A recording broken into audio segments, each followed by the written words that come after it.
Yo, yo, yo, what's up mga boss, mga bay? Here we go again. Kumusta? Sana all goods lang kayo dyan mga boss, mga bay.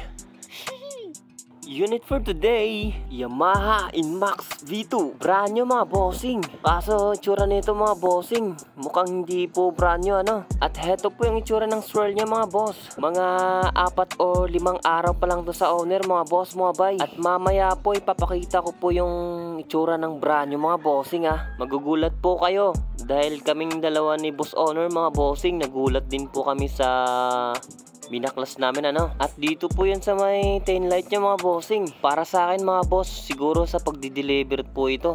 At ito po, at ganyan na po yung brand new ngayon mga boss, mga bay ano.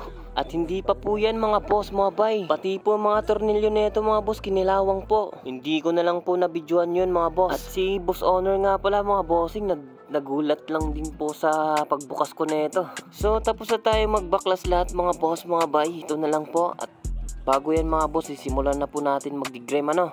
At ito po, marami pong mga watermarks mga boss, mga bay. Kung napapansin nyo mga boss, may mga kalawang po talaga ito. At yung kintab ng motor ni boss owner mga boss, mga bay no, talagang kintab brand new po. Pero puputukin pa po natin yung kintab nyan mga boss. So again mga boss, mga bay, kaya makintab po yung brand new dahil po maraming oil yung nilalagay sa kasa no. Kaya ganun na lang po ka-shine yung mga brand nyo. Pero mga swirl po, ilawan nyo po yan, marami pa po yan. Kaya po lagi po tayong nagdidigrame mga boss, mga bay, para makuha po yung mga oil sa kasa galing ano. Lalo na po yung sa mga trim mga boss or mga plastic.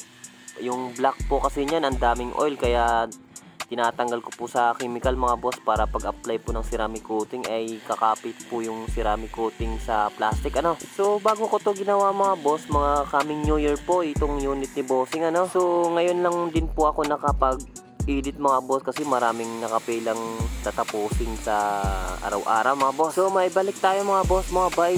Ito na po, nag-finishing na po ako ng DA mga boss para mawala po yung daan ng rotary ano. At iikutin ko po lahat yan mga boss para after nyan mga boss, mag-prep na po tayo para sa ceramic coating natin ano? Anyway mga boss, mga bay, yung nag-comment nga pala sa YouTube channel natin mga boss na huwag kayo magpa-ceramic dyan, baka mawala agad yung motor nyo o nakawin. Nakakatawa ng mga boss, mga bay ano. Pero hindi po ako local mga boss, may papel po ako ng certification IDA po. So ayun lang po ang ribat ko mga boss, mga bay. Maraming salamat po.